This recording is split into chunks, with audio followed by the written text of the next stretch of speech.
नमस्कार, आदाब, सत श्री अकाल, जय जगन्नाथ। मैं हूं कैलाश ठाकुर, दिल्ली से। आप सभी का फिर एकेएन कैलाश ठाकुर इंस्टीट्यूट, आपका निकेतन कैलाश ठाकुर इंस्टीट्यूट में स्वागत है। मैंने पिछले क्लास में ratio and proportion, CA foundation के पहले चैप्टर का रेशियो प्रोपोर्शन का पहला क्लास लिया था और पहला क्लास में मैंने आपको बेसिक बातें और फंडामेंटल बातें, मतलब है कि कुछ ट्रिक्स, कैलकुलेटर ट्रिक्स वगैरह बताए थे। आज है हम रेशियो प्रोपोर्शन का सेकंड क्लास शुरू करते हैं। ठीक है, रेशियो प्रोपोर्शन का सेकंड क्लास, और उसमें हम लोग पढ़ाई करते हैं। तो बच्चे एक बात जरा सुनो, अभी हम शुरू करते हैं जी प्रोपोर्शन। रेशियो का और भी पार्ट है, लेकिन जब हम पढ़ेंगे आगे तो फिर रेशियो और प्रोपोर्शन दोनों को मिलाकर काम करेंगे। तो पहले हम लोग पढ़ते हैं जी प्रोपोर्शन। बच्चे, प्रोपोर्शन क्या होता है?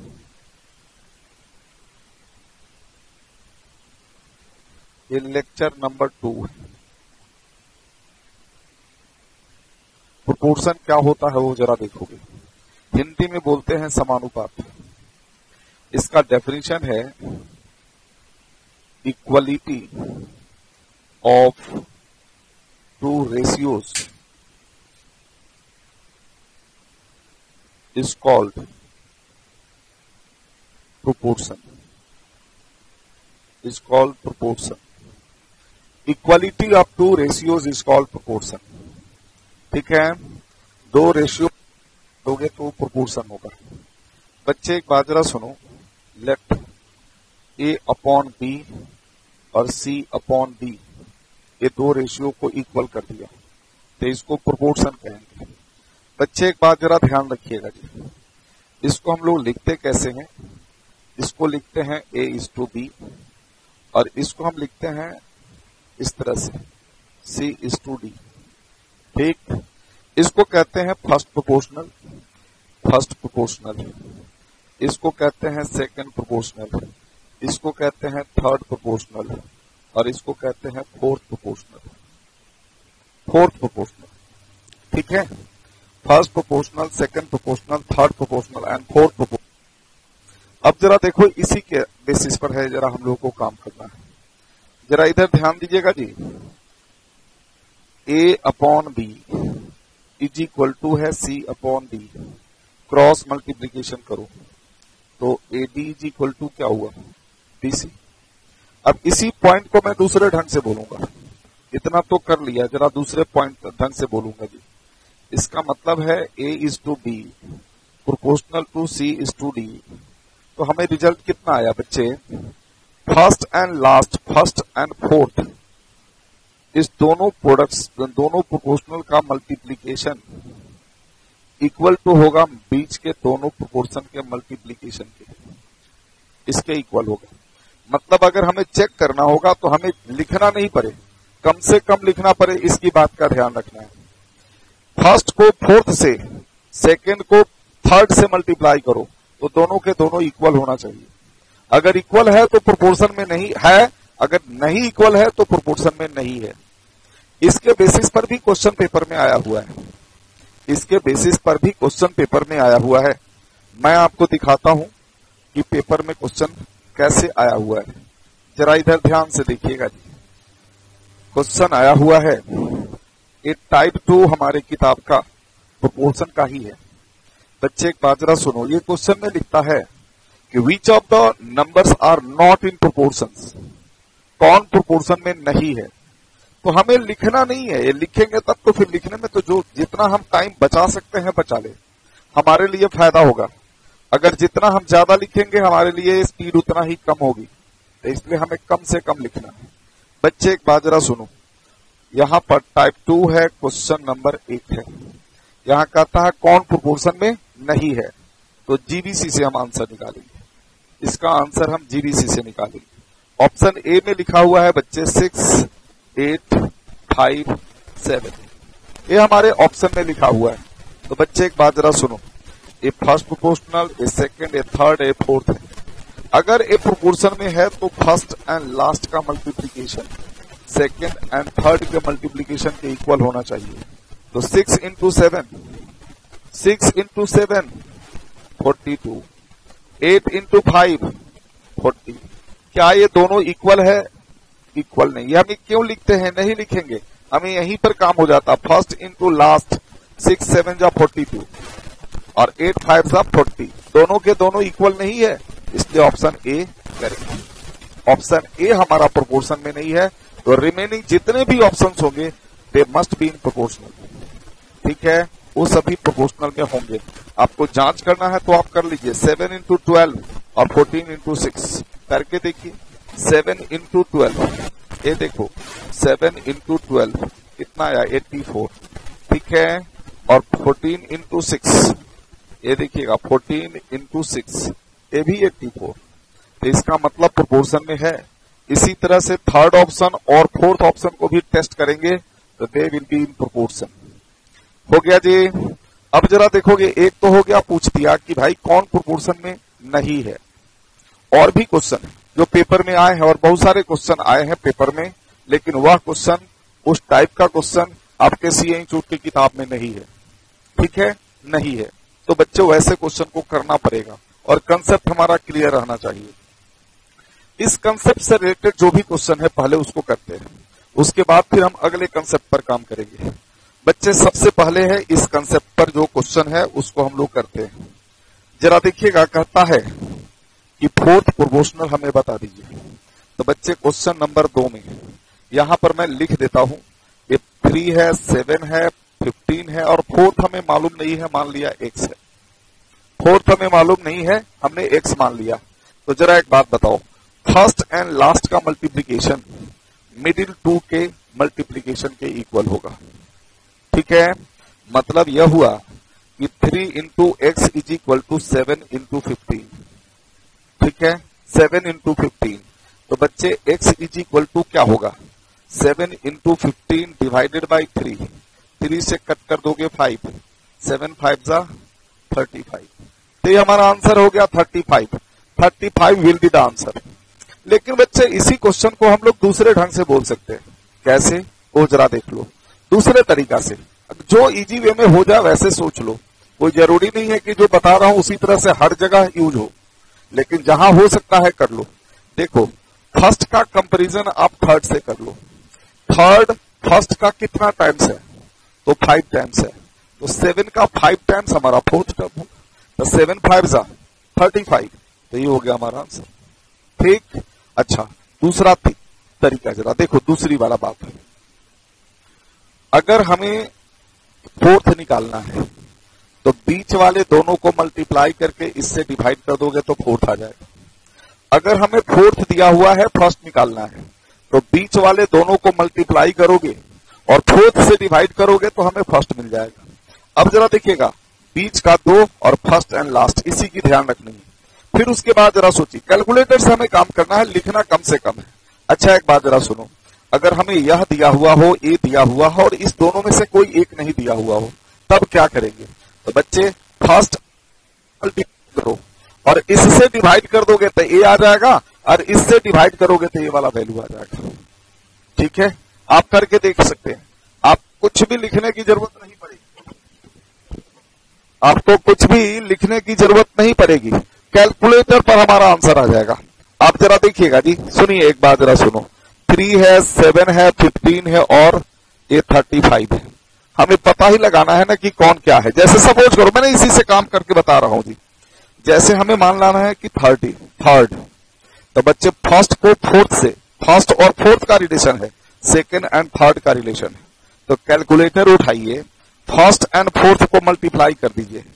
तो देखिएगा जी, 3 इंटू 75, 3 इंटू 75 डिवाइडेड बाई, अब जरा देखो सेकंड क्या है? तो सेकंड 7 है, तो 7 से डिवाइड कर दो, डिवाइडेड बाई 7। ओहो, फर्स्ट है 3 और 3 इंटू 35 डिवाइडेड बाई 7। देखिए फोर्थ आ गया कि नहीं आ गया? फोर्थ आ गया ना, तो फोर्थ आ गया। इस तरह से हम आंसर निकाल सकते हैं। बच्चे एक बात जरा सुनो, इसी पैटर्न पर हमारा क्वेश्चन है, क्वेश्चन नंबर 3। क्वेश्चन नंबर 3 जरा देखिएगा बच्चे, देखिएगा, हम कैलकुलेटर यूज करेंगे, हम यहाँ कुछ नहीं लिखेंगे, यहाँ पर हम कुछ भी यूज नहीं करेंगे, कैलकुलेटर यूज करेंगे। ये बच्चे हमें चौथा नंबर पूछ रहा है, तो बीच के दोनों को मल्टीप्लाई करो कैलकुलेटर से, फर्स्ट से डिवाइड करोगे तो फोर्थ आ जाएगा। ठीक है, तो चलिए जरा देखिए 5 इंटू 21, जिसकी हमें मान लेते हैं मल्टीप्लीकेशन वगैरह डिवीजन वगैरह आता है उसका तो हम कर लेंगे, लेकिन अगर जिसका नहीं आता है, कैलकुलेटर ही जरूरत है, तो कैलकुलेटर का यूज करोगे। यहां तो मैं डायरेक्ट भी यूज कर दूंगा। 3 का कितना टाइम्स 21 है? 7, तो 5 का 7 टाइम्स 35 आंसर होगा। आप कैलकुलेटर से कर लीजिए। आप बीच वाले दोनों को मल्टीप्लाई करोगे, फर्स्ट से डिवाइड करोगे तो फोर्थ आएगा। बीच वाले दोनों को मल्टीप्लाई कर दिया, अगर फोर्थ से डिवाइड करोगे तो फर्स्ट आएगा। मान लेते हैं फर्स्ट एंड लास्ट दिया हुआ हो, बीच वाला नहीं दिया हो, तो बच्चे फर्स्ट एंड लास्ट को मल्टीप्लाई करो, सेकंड से डिवाइड करोगे तो थर्ड आएगा, और थर्ड से डिवाइड करोगे तो सेकंड आएगा। यही हमें काम करना है। देख लीजिए कैलकुलेटर से काम करते हैं जी। 5 इंटू 21, ये देखिए 5 इंटू 21 डिवाइडेड बाई फर्स्ट कितना है? 3 है, तो 3 से डिवाइड कर दो, देखो 35 आ गया कि नहीं आ गया? आ गया ना। इसी तरह का मैं आपको क्वेश्चन करके बता रहा हूं। आप जरा देखिए सीए इंस्टीट्यूट के किताब का क्वेश्चन, ये सीए इंस्टीट्यूट का किताब है, और इसी का क्वेश्चन जरा हम लोग लेते हैं और उसका क्वेश्चन करते हैं कि भाई ये क्या होगा, कैसे होगा। जरा इधर ध्यान से देखिएगा जी।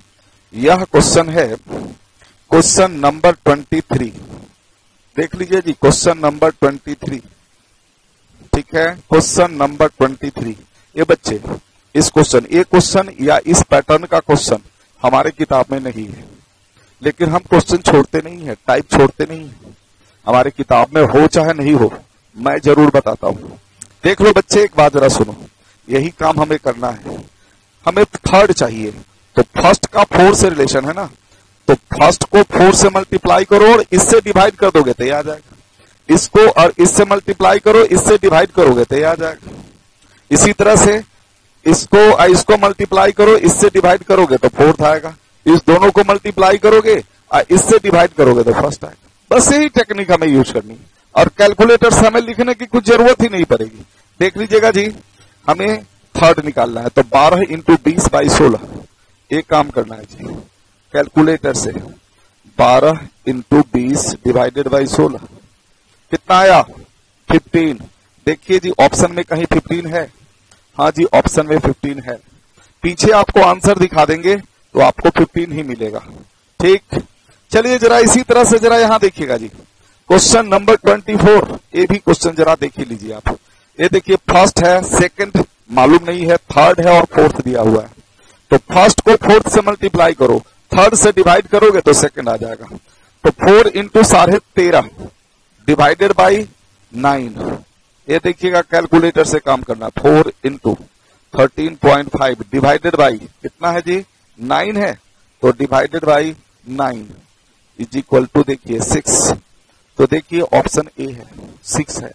पीछे आंसर दिखाऊं क्या? आपका देखिएगा, आंसर पे भरोसा नहीं है तो देख लो।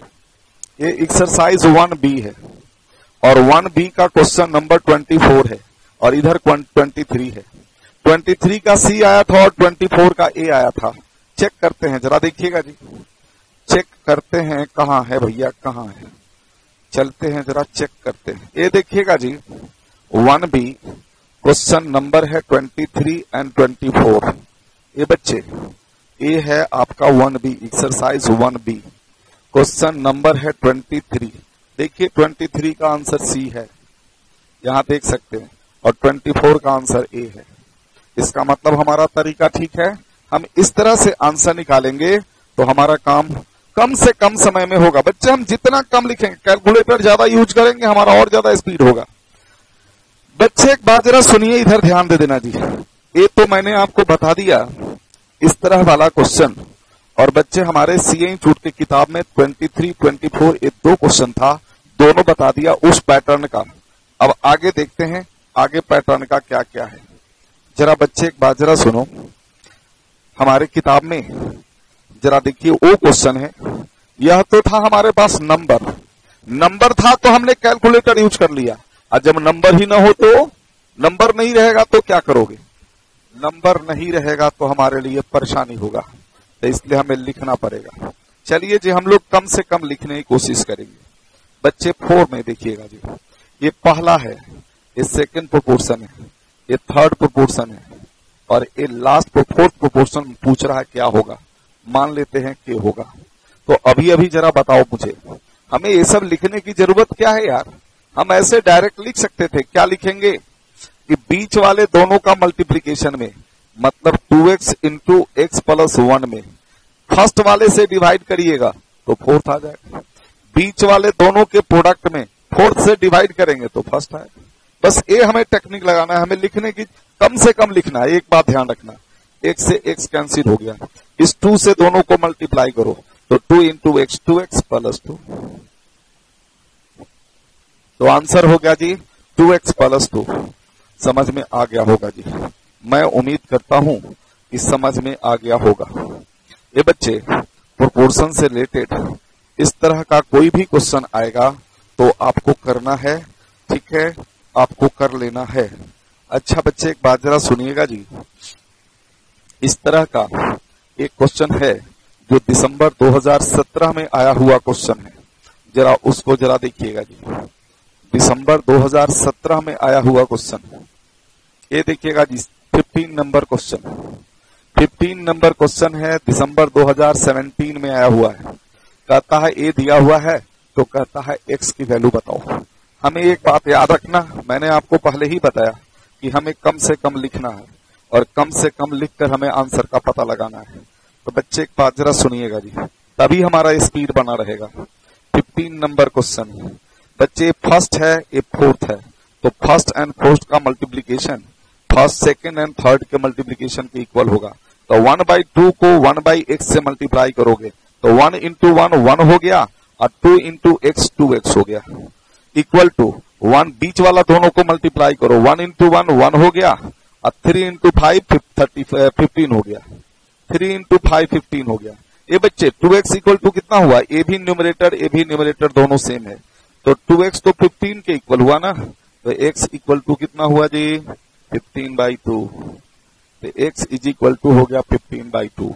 देखिए कौन सा ऑप्शन में क्वेश्चन है? ऑप्शन है, option A is the correct answer. तो option A is the correct answer. हम ऐसे सवालों का आंसर हम इस तरह से लिखेंगे, कम से कम लिखेंगे, हमारा काम जल्दी होगा। अच्छा बच्चे, एक बात जरा सुनो, प्रोपोर्शन के कंसेप्ट में और भी सवाल है, और वो है क्वेश्चन नंबर है 14। ये जरा देखिएगा, दिसंबर 2015 में आया हुआ क्वेश्चन है। क्वेश्चन नंबर 14 है, दिसंबर 2015 में आया हुआ ये क्वेश्चन। यह जो क्वेश्चन था 2017 दिसंबर में आया हुआ था, दिसंबर 2017 में आया हुआ क्वेश्चन था, ठीक है। अब ये क्वेश्चन है जो दिसंबर 2015 में आया हुआ क्वेश्चन। बच्चे एक बात जरा सुनो, इधर ध्यान दे देना जी। हेलो, यहाँ पर क्वेश्चन में कहता है कि 10 है, 18 है, 22 है और 38 है, लेकिन कहता है ए प्रोपोर्शन में नहीं है, they are not in proportion, एक क्वेश्चन में लिखा हुआ है। अब कहता है कि सभी में मैं क्या प्लस करूं, सभी नंबर में, इसमें भी, इसमें भी, इसमें भी, इसमें भी, कौन सा नंबर प्लस करूं कि वह प्रोपोर्शन में हो जाए। ऑप्शन ए है बच्चे 5, ऑप्शन बी में लिखा हुआ है 2, ऑप्शन सी में लिखा हुआ है 3 एंड ऑप्शन डी में लिखा हुआ है 9। अब यही काम हमें करना है, लेकिन क्यों बच्चे? अब हमें तो मल्टीप्लाई करने में दिक्कत होती है ना, कैलकुलेटर का इस्तेमाल करिए आप। एक बात जरा ध्यान से देखिएगा जी, मान लो कि पहला आंसर सही है, पहला आंसर सही है बच्चे, तो ये 15 हो जाएगा, 18 प्लस 5 23 हो जाएगा, 22 प्लस 5 27 हो जाएगा, और 38 प्लस 5 8 5 13 43 हो जाएगा। तो बच्चे आप इस दोनों को मल्टीप्लाई करके इससे डिवाइड करोगे तो ये आना चाहिए। अगर ऑप्शन ए सही है तो ए अब 18 नहीं रहा, ए 23 हो गया, और ए 27 हो गया, ए 15 हो गया, और ए 43 हो गया। तो करके देखते हैं ना, मल्टीप्लाई करके देखते हैं। 23 इंटू 27 डिवाइडेड बाई 15, 23, ये देखिएगा कैलकुलेटर से, 23 इंटू 27 डिवाइडेड बाई 15, यार ये डेसिमल में आ गया। चौथा तो हमारा 43 था, इसका मतलब ऑप्शन ए हमारा बेकार है, ऑप्शन ए को छोड़ दीजिए, ऑप्शन बी पर आ जाइए। ये 2 है ना, ऑप्शन बी 2 है जी। अब इस 2 पर चेक कीजिए, ये 12 हो जाएगा, ये 20 होगा, ये 24 होगा और ये 40 होगा। अगर ऑप्शन बी ठीक होगा तो इस दोनों को मल्टीप्लाई करोगे, इससे डिवाइड करोगे तो ये आ जाएगा। तो बेटा ये 20 हो गया और ये 24 हो गया। 20 into 24 divided by 12 is equal to 40 आना चाहिए। चेक करके देखिए जी, 20 इंटू 24 डिवाइडेड बाई 12, देखिए जी चौथा टर्म हमें 40 आया था, उसके इक्वल हो गया। इसका मतलब ये है कि ऑप्शन बी हमारा आंसर है। तो option B is the correct answer, option B is the correct answer. ठीक है, आप ऐसे करोगे, 2 जोड़ दोगे ऑप्शन बी पर, जीबीसी से आप आंसर निकालेंगे। ये 2 जोड़ दोगे तो ये हमारा 12 हो जाएगा, 18 हो जाएगा, 24 हो जाएगा, 40 हो जाएगा। इस दोनों का मल्टीप्लीकेशन जो कितना हो जाएगा, 20 हो जाएगा ना, सॉरी ये 20 हो जाएगा। 12, 20, 24 और 40 हो जाएगा। तो इस दोनों को मल्टीप्लाई करोगे तो 480, और इस दोनों को मल्टीप्लाई करोगे तो भी 480। इसलिए option B is the correct answer. समझ में आ गई बात? आगे जी बच्चे एक बात जरा सुनो, इधर ध्यान दे देना जी। हेलो, इधर ध्यान दे देना बच्चे। अब इस 2 तरह का ये सवाल पूछा था जो मैंने आपको बता दिया, ठीक है। अब उसके बाद हम लोग और क्वेश्चन करेंगे और उसको जरा देखिएगा जी। इसके आगे और क्वेश्चन करते हैं, लेकिन उसके लिए कंसेप्ट हमें बतानी है बच्चे। उसके आगे प्रोपोर्शन में है कंटिन्यूड प्रोपोर्शनल। बच्चे एक बात जरा सुनो, कंटिन्यूड प्रोपोर्शनल, कंटिन्यूड प्रोपोर्शनल, ठीक है। ये बच्चे एक बात जरा बताओ, ये हमारा रेशियो है A:B। कंटिन्यू का मतलब क्या होता है? कंटिन्यू का मतलब होता है जहां पर खत्म हुआ वहीं से शुरू करना, जहां पर इंड हुआ वहीं से स्टार्ट करना। तो बच्चे यह इंड कहां हुआ? बी पर हुआ, तो अगला टर्म हमारा बी से स्टार्ट होगा। तो बी के बाद हमने सी मान लिया। तो बच्चे इसके केस में इसको कहते हैं फर्स्ट प्रोपोर्शनल, इसको कहते हैं थर्ड प्रोपोर्शनल, और ये दोनों का दोनों सेम रहेगा, इसको कहते हैं मीन प्रोपोर्शनल। मीन प्रोपोर्शनल, ठीक है, mean proportional, MP, mean proportional, ठीक। अच्छा बच्चे एक बात जरा सुनिएगा जी, हम लोग थोड़ा देर पहले ये सब प्रोपोर्शन में है, हम लोग थोड़ा देर पहले क्या पढ़े कि फर्स्ट एंड लास्ट का multiplication will be equal to the product of middle 2 terms. तो बच्चे एक बात जरा सुनिए, B into B, B square will be equal to A into C। यह हमारा फॉर्मूला हो गया जी, B square is equal to AC, यह हो गया फॉर्मूला। और B इज इक्वल टू कितना हो जाएगा? Root over AC, root over AC। अच्छा सुनो, इसी बात को मैं फिर दोबारा बोल रहा हूं जी, इसी बात को मैं दोबारा बोल रहा हूं। ये जरा देखिएगा, मीन प्रोपोर्शन में हमारे 3 नंबर होते हैं, 4 नंबर नहीं होते, 3 नंबर होते हैं। जैसे यहाँ A हो गया, B हो गया और C हो गया, ये प्रोपोर्शन में है, मीन प्रोपोर्शन में है। तो याद रखिएगा इसका स्क्वायर इस दोनों के मल्टीप्लीकेशन के इक्वल होगा, मतलब B square equal to AC होगा, और इस दोनों के मल्टीप्लीकेशन के स्क्वायर रूट A होगा। B इक्वल टू क्या होगा? फर्स्ट एंड थर्ड को मल्टीप्लाई करो और उसकी स्क्वायर रूट निकाल लो, that will be the value of B। तो यह हो गया जी हमारा B की वैल्यू होगा। समझ में आ गई बात? ठीक है, समझ में आ गया। अब इसी पर हम लोगों को काम करना है। ये बच्चे एक छोटा सा बात मैं बताऊंगा, छोटा सा बात बताऊंगा, क्योंकि हमें काम करना है, कम से कम पेन यूज करना है और कैलकुलेटर का ज्यादा यूज करना है, और इस पर हमें मेन फोकस करनी है। बच्चे एक बात जरा सुनिए, इसी को हम लोग जरा दूसरे ढंग से बोलते हैं कि अगर इसके स्क्वायर में फर्स्ट से डिवाइड करोगे तो तुम्हें थर्ड मिलेगा, अगर इसके स्क्वायर में मीन प्रोपोर्शन के स्क्वायर में अगर थर्ड से डिवाइड करोगे तो तुम्हें फर्स्ट मिलेगा, ठीक है। और देखिएगा इसके बारे में तो मैंने आपको बता ही दिया कि इस दोनों को मल्टीप्लाई करके रूट निकालोगे तो हमें बीच वाला मिलेगा, ठीक। याद रहेगा? याद रहेगा? याद बेटो एक बात जरा सुनो, कोई भी चीज पर कमांड करने के लिए याद रहे, फास्ट कैलकुलेशन करना हो तो उस काम को 1 बार नहीं, 2 बार नहीं, 8 बार 10 बार काम करना चाहिए। इसी पैटर्न का आप 8-10 क्वेश्चन बना लेंगे और उसके कुछ पार्टिकुलर डेज के बाद, इंटरवल के बाद बनाते रहेंगे तो भूलेंगे नहीं, ठीक है, भूलेंगे नहीं। तो बच्चे एक बार जरा सुनो, फिर से दोबारा सुन लो। बीच वाले के स्क्वायर में, मीन प्रोपोर्शन के स्क्वायर में अगर फर्स्ट टर्म से डिवाइड करोगे तो you will get the third term. Mean proportion के स्क्वायर में अगर थर्ड टर्म से डिवाइड करोगे तो you will get the first term, ठीक। लेकिन बच्चे फर्स्ट एंड लास्ट के प्रोडक्ट का root that will give you the mean proportion, middle value, ठीक। अच्छा बच्चे एक बात जरा ध्यान से सुनिएगा, समझ में आ गई बात? एक मिनट और बात सुनोगे बच्चे। यह हो गया, यह मीन प्रोपोर्शन में जब ये 3 नंबर मीन प्रोपोर्शन में हो ना, तो वह तीनों नंबर ज्योमेट्रिक प्रोग्रेशन बनाता है, ठीक है। आपसे इस सवाल पूछा जाए, ऐसे पूछा जाए, जीपी बनाता है बच्चे, एपी जीपी में जीपी पढ़ते हैं। क्वेश्चन में लिखा जाए if D is the mean proportion, mean proportional of A and C, then A, B and C are in dash, are in dash. First option AP, second option GP, third option HP, and last option none of these. आप अगर CA institute के किताब में देखेंगे तो इस तरह का नहीं मिलेगा, लेकिन क्वेश्चन सेटर आपसे क्वेश्चन पूछ सकता है, बना सकता है।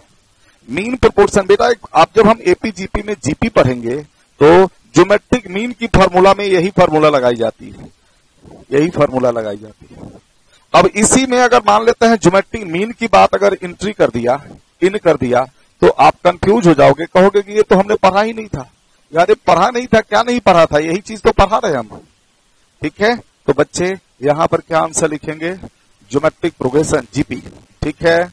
तो ऐसे केस में यह जीपी बनाता है, ज्योमेट्रिक प्रोग्रेशन बनाता है, ठीक। तो इसलिए याद रखिएगा, ये थ्योरेटिकल सवाल पूछा जा सकता है कभी भी। अब जरा देखो बच्चे, मैं आपसे इसी से रिलेटेड है क्वेश्चन करके बता रहा हूं जी। ये जरा देखिएगा बच्चे, क्वेश्चन नंबर 5। बच्चे क्वेश्चन नंबर 5 नंबर क्वेश्चन में कहता है थर्ड प्रोपोर्शनल बताओ। मतलब फर्स्ट प्रोपोर्शनल हमारा 16 है, सेकंड मीन प्रोपोर्शनल 36 है, और ये पूछ रहा है। अभी मैंने आपको तरीका बताया कि बीच वाले के स्क्वायर करो और इससे डिवाइड करोगे तो इसकी वैल्यू आएगा, इसके स्क्वायर में इससे डिवाइड करोगे तो ये वैल्यू आएगा। अगर इसकी वैल्यू निकालना है तो इस दोनों को मल्टीप्लाई करके स्क्वायर रूट निकाल लोगे तो that will give you the value of mean proportion. तो चलिए ना, कैलकुलेटर से काम करना है। एक बात याद रखिएगा, कैलकुलेटर से काम करना है तो काम कैसे करेंगे? 36 के स्क्वायर में 16 से डिवाइड करिएगा तो x की वैल्यू आएगी। स्क्वायर का काम करने के लिए कैलकुलेटर ट्रिक्स ऐसे, जैसे 36 का स्क्वायर है तो कैलकुलेटर से ऐसे काम करो, 36 टाइप करो, मल्टीप्लाई का बटन दबाओ। जितना पावर हो प्लस में, पावर है, पावर होना चाहिए प्लस में। अगर पावर प्लस में है तो मल्टीप्लाई का बटन प्रेस करेंगे, अगर पावर माइनस में हो तो डिवाइड का बटन प्रेस करेंगे, ठीक है। तो बच्चे पावर है प्लस में तो मल्टीप्लाई का बटन प्रेस करेंगे। पावर कितना है? +2 है तो इक्वल टू का बटन एक बार प्रेस करिए। पावर अगर 3 है तो इक्वल टू का बटन 2 टाइम्स प्रेस कर दो। पावर अगर 4 है तो इक्वल टू का बटन मल्टीप्लाई के बाद 3 बार प्रेस करो, आपको पावर 4 वाला वैल्यू दे देगा कैलकुलेटर। तो बच्चे एक बात जरा सुनो, ये सारी बातें हैं हमने अपने क्विकर में लिखा हुआ है, ये सारी बातें हैं हमने अपने क्विकर में, Quicker business mathematics logical reasoning and statistics, इस किताब में लिखा हुआ है। और ये चैप्टर है इंडिसेस का, और उस इंडिसेस में मैंने लिखा हुआ है, ठीक है। तो बच्चे एक बात जरा सुनिएगा जी, ये देखिएगा जी, यहाँ पर मैं आपको दिखा रहा हूं एक कैलकुलेटर ट्रिक्स का स्टेप्स लिखा हुआ है। काम कैसे करेंगे? ए का पावर +m है तो हम काम कैसे करेंगे? पहले बेस को टाइप करेंगे, उसके बाद मल्टीप्लाई का बटन दबाएंगे, पावर जितना हो उससे एक कम बार इक्वल टू का बटन दबाएंगे, तो कैलकुलेटर हमें अपने आप ए का पावर जो भी होगा उसकी वैल्यू दे देगा। ये लिखा हुआ है। इस तरह की बहुत सारी बातें हैं, बहुत सारी कैलकुलेटर ट्रिक्स का बात लिखा हुआ है, और सिर्फ मेरे किताब में है और किसी भी किताब में नहीं है, और ये सब हमारा अपना तरीका से लिखा हुआ है। तो बच्चे एक बात जरा सुनो, स्क्वायर करके यहाँ पर इक्वल टू का बटन एक बार प्रेस करेंगे, कैलकुलेटर आपको 36 का स्क्वायर कर देगा, ठीक है। उसके बाद डिवाइडेड बाय 16 कर दो, आंसर आएगा। तो कैलकुलेटर से ऐसे काम करेंगे, ऐसे बच्चे 36 इंटू के बाद इक्वल टू का बटन दबाओ, कैलकुलेटर 36 का स्क्वायर कर देगा, डिवाइड के बाद 16 और उसके बाद इक्वल टू का बटन प्रेस कर दो, you will get the value of x. चले हम करके दिखा दे आपको, करके मैं दिखा रहा हूं जी, जरा इधर ध्यान दे देना जी, करके दिखा रहा हूं। 36 का स्क्वायर तो इंटू के बाद इक्वल टू का बटन एक बार, डिवाइडेड बाई फर्स्ट टर्म कितना है बच्चे, तो फर्स्ट टर्म है आपका 16, फर्स्ट टर्म कितना है 16, तो 16 से डिवाइड कर दो, देखो आपको वैल्यू आ गया 81 and 81 is the fourth proportional, तो ये आपका आ गया 81, ठीक है। तो x इज इक्वल टू हो गया 81। ऑप्शन में देखिए 81 कहीं है, हाँ है ना, option C is the answer, option C is the answer, तो ऑप्शन सी हमारा आंसर हो गया। समझ में आ गया बात। इसी तरह से बेटे इस काम में हमें कुछ लिखना ही नहीं पड़ता, पेन का इस्तेमाल ही करने की जरूरत नहीं है और हमारा काम बन जाएगा। आप जरा देखिए ना, क्वेश्चन नंबर 6 में जरा देखिए, 9 है, 12 है और थर्ड प्रोपोर्शनल हमें पूछता है, तो 12 के स्क्वायर में 9 से डिवाइड करोगे तो थर्ड प्रोपोर्शन आएगा। हमें स्क्वायर याद हो चाहे नहीं हो, हम काम कर लेंगे। 12 का स्क्वायर तो 12 का square 144, divided by first proportion कितना है 9 है, और इक्वल टू कर दीजिए 16 आ गया, तो third proportional is equal to 16। देखिए जी थर्ड प्रोपोर्शनल आपका 16 है, option C is the answer, option C is the answer. समझ में आई बात। इसी पैटर्न का मैं आपको जरा सीए इंस्टीट्यूट के किताब का क्वेश्चन दिखाता हूं, ये जरा बच्चे एक बात जरा सुनिए। इसी पैटर्न का हमारा क्वेश्चन है और हमें यहाँ पर थर्ड प्रोपोर्शन वाला क्वेश्चन नहीं दिया हुआ है, तो हम लोग जरा देख ले कर ले कि क्या होगा। मीन प्रोपोर्शन के लिए पूछा हुआ है, थर्ड प्रोपोर्शन के लिए क्वेश्चन में नहीं है, कोई बात नहीं है। थर्ड प्रोपोर्शन निकालने की तरीका तो मैंने बता दिया ना, थर्ड प्रोपोर्शन निकालने का तरीका मैंने आपको बता दिया जी। अच्छा बच्चे एक बात जरा सुनिए, इधर ध्यान से देखिएगा जी, थर्ड प्रोपोर्शन निकालने का तरीका आपको मैंने बता दिया। बच्चे एक बात जरा सुनो, हेलो, क्वेश्चन नंबर 6 कर लिए, 6 के बाद मैं आपको 10 बता रहा हूं, 10 जरा देखिएगा जी। क्वेश्चन नंबर 10 बच्चे, क्वेश्चन नंबर 10 का काम करोगे ना, कहता find the two number such that mean proportion between them is 18 and the third proportion between them is 144। ये बच्चे पहले हम मीन प्रोपोर्शन कर लेते हैं, उसके बाद ये काम कर लेते हैं। मीन प्रोपोर्शन में मैंने आपको बताया था थर्ड प्रोपोर्शनल के बाद मीन प्रोपोर्शन 8 नंबर, 7 अभी छोड़ते हैं, अभी है 8 नंबर क्वेश्चन। बच्चे इसका हमें मीन प्रोपोर्शन चाहिए, इसका मतलब ये फर्स्ट है और इसका थर्ड है, ये फर्स्ट है और इसका थर्ड है। तो मीन प्रोपोर्शन के लिए मैंने क्या बताया, मीन प्रोपोर्शन के लिए क्या बताया, फर्स्ट एंड थर्ड को मल्टीप्लाई करो, जो आएगा उसका स्क्वायर रूट निकालो, that will be the value of mean proportion. तो बच्चे 8 इंटू 82, 8 इंटू 82 जो आएगा उसका अंडर रूट निकालिए। एक बात का ध्यान रखना कैलकुलेटर का काम करते समय, 8 इंटू 82 है ना, 8 इंटू 82, और इसी के तुरंत बाद अब रूट की बटन कभी मत दबाइएगा। अगर रूट की बटन दबाएंगे तो कैलकुलेटर सिर्फ 82 का रूट निकालेगा, दोनों को मल्टीप्लाई करके रूट नहीं निकालेगा, ठीक है। इक्वल टू करने के बाद जो आता है उसके बाद रूट का बटन दबाइएगा, तो कैलकुलेटर उस दोनों को नंबर को मल्टीप्लाई करेगा फिर रूट की वैल्यू निकालेगा, ठीक है। ये फायदा होगा जी। आप क्या करेंगे, जैसे देखिएगा जी, 8 इंटू 82 कर दिया और रूट का बटन दबाओगे तो कैलकुलेटर सिर्फ 82 का रूट निकाल कर दे देगा। अब उसके बाद इक्वल टू का बटन दबाओगे तो कैलकुलेटर पहला नंबर 8 था और दूसरा नंबर 82 का रूट हो गया, मल्टीप्लाई करके देगा, तो गलत हो जाएगा। तो बच्चे जब कभी भी आपको अगर काम करना हो तो कैलकुलेटर से ऐसे काम करोगे, जब कभी भी अगर काम करना हो तो कैलकुलेटर से ऐसे काम करेंगे बच्चे, ऐसे बच्चे ऐसे कि जैसे 8 इंटू 82 है ना, तो कैलकुलेटर से ऐसे काम करेंगे, 8 इंटू 82, उसके बाद इक्वल टू का बटन दबाइए, इसके बाद रूट का बटन दबाइए, तो that will give you the mean proportion, तो वैल्यू ऑफ मीन प्रोपोर्शन। तो जो वैल्यू होगा that will be the value of mean proportion. बच्चे यही काम हमें करना है। चलिए जरा कैलकुलेटर से करके बता रहा हूं। ये देखना बच्चे, 8 इंटू 82 इक्वल टू, रूट दबाइए, 25.612। बच्चे मीन प्रोपोर्शन की वैल्यू निकालना है और वह वैल्यू 100% एग्जैक्ट होना चाहिए। अगर थोड़ी भी डेविएशन हो गया तो that will not the answer, वह आंसर आपका नहीं होगा। अच्छा बच्चे एक बात जरा बताइए, 25.612 कहीं ऑप्शन में है?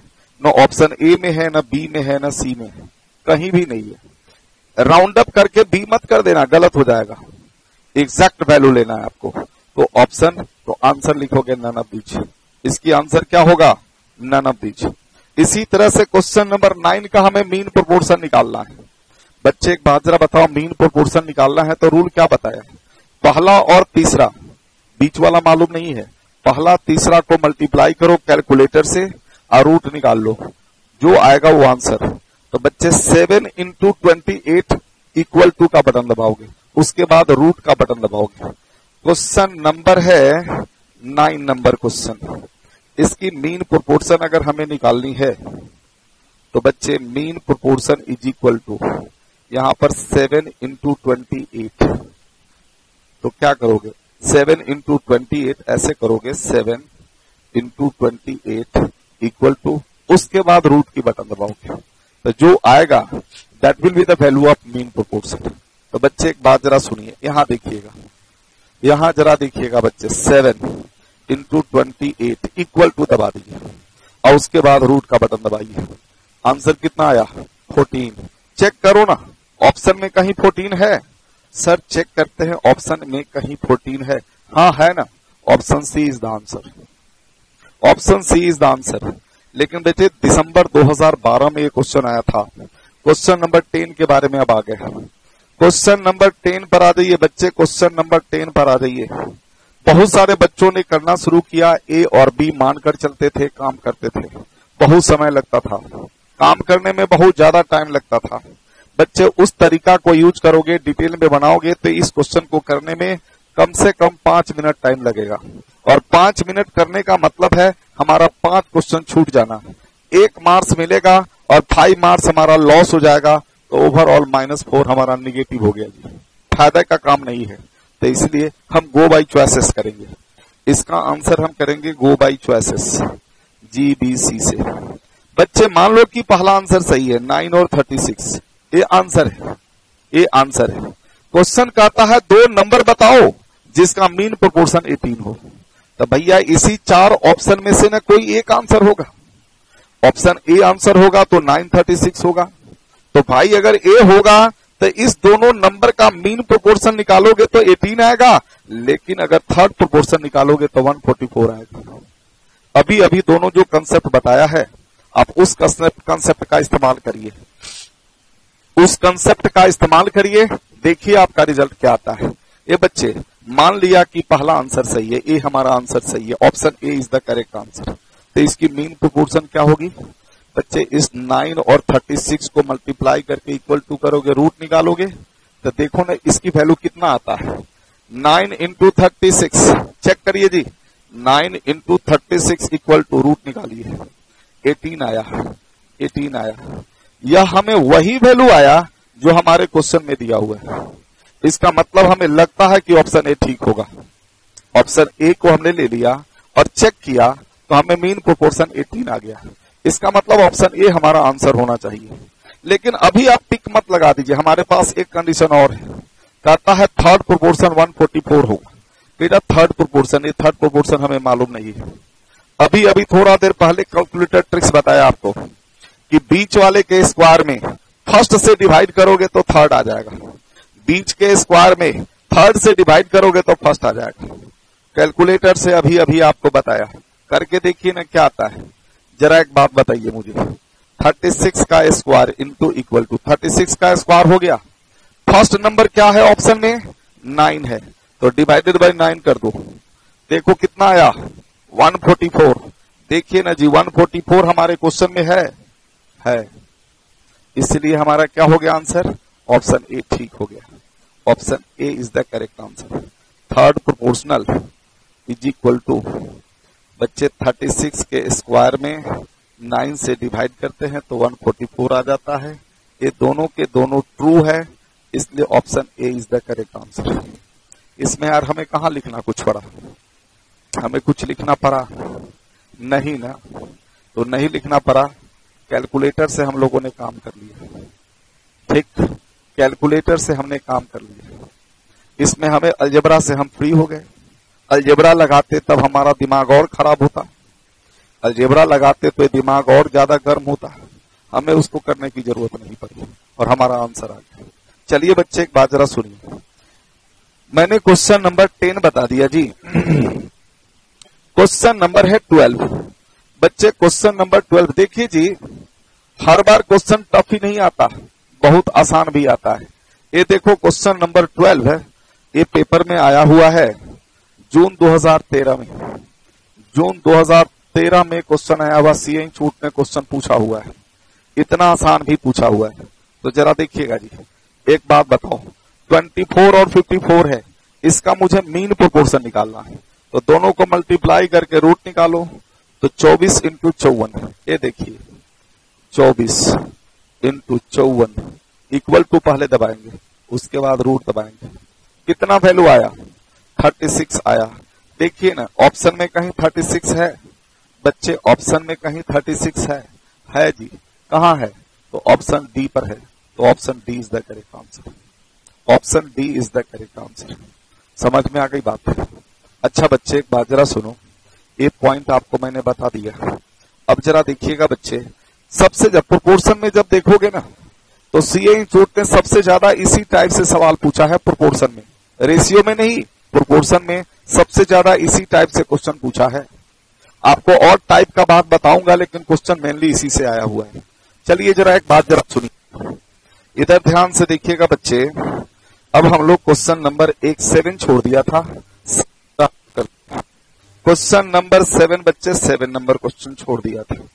यहाँ पर ये अलजेब्रिकल बातें हैं बच्चे, एक बात जरा सुनो, यह फरवरी 2008 में आया हुआ क्वेश्चन है, ठीक है।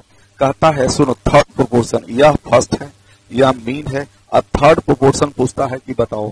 तो थर्ड प्रोपोर्शन हमारा x हो गया मान लिया, तो बच्चे x इज इक्वल टू, आपको रूल में क्या बताया, बीच वाले के स्क्वायर में फर्स्ट से डिवाइड करोगे तो थर्ड आएगा, बीच वाले के स्क्वायर में अगर थर्ड से डिवाइड करोगे तो फर्स्ट आएगा। यही बात बताया है ना। तो यहाँ पर a प्लस बी का स्क्वायर है, इसका फिर एक बार होल स्क्वायर कर दो, और डिवाइडेड बाई फर्स्ट हमारा है a square minus B square. ये अलजेब्रिकल बातें है जी, अलजेब्रिकल पॉइंट है, तो इसलिए इस बात को ध्यान में रखिएगा। अब जरा देखो, पावर से पावर को मल्टीप्लाई करेंगे तो a प्लस बी होल का पावर 4 हो गया बच्चे, a square minus B square. Algebra है, यहाँ पर आपका कैलकुलेटर काम नहीं करेगा, यहाँ अलजेब्रा आपको लगाना ही पड़ेगा। तो a square minus B square is equal to, formula होता है a plus B into A minus B, a plus B into A minus B.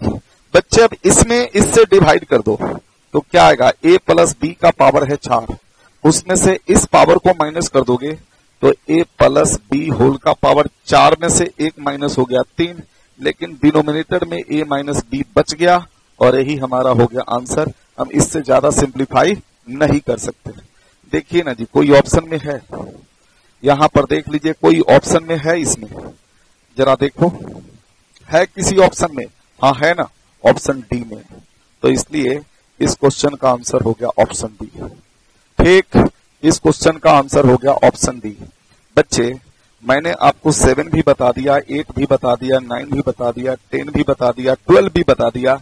इसकी नंबर का इस्तेमाल करिए और अपने आप बना लीजिए। क्वेश्चन नंबर 11 है, 11 नंबर बताने लायक क्वेश्चन है नहीं, फिर भी बता देता हूं। बच्चे एक बात जरा सुनो, इधर ध्यान से देखो, ध्यान से देखो, ध्यान से देखो बच्चे, ध्यान से देखो। क्या है? तो mean proportion is equal to, बच्चे इस दोनों को मल्टीप्लाई करना है, 12x², ये हो गया 27y²। तो भैया मेरे अलजेब्रा का जहां बात है वहां अलजेब्रा का यूज तो करोगे। x² का स्क्वायर रूट x होता है और y² का स्क्वायर रूट y होता है। 12 और 27 बच गया, इसका तो आपका कैलकुलेटर ही इस्तेमाल करना पड़ेगा। तो 12 इंटू 27 करो और रूट निकालो। ये देखो जी, 12 इंटू 27 इक्वल टू रूट निकालिए, कितना आया 18। तो ये आ गया हमारा 18, ये हो गया 18xy। देखिए कहीं ऑप्शन में 18xy है? हाँ जी, 18xy कहीं ऑप्शन में है? पहले ऑप्शन में ही 18xy है, इसलिए option A is the answer.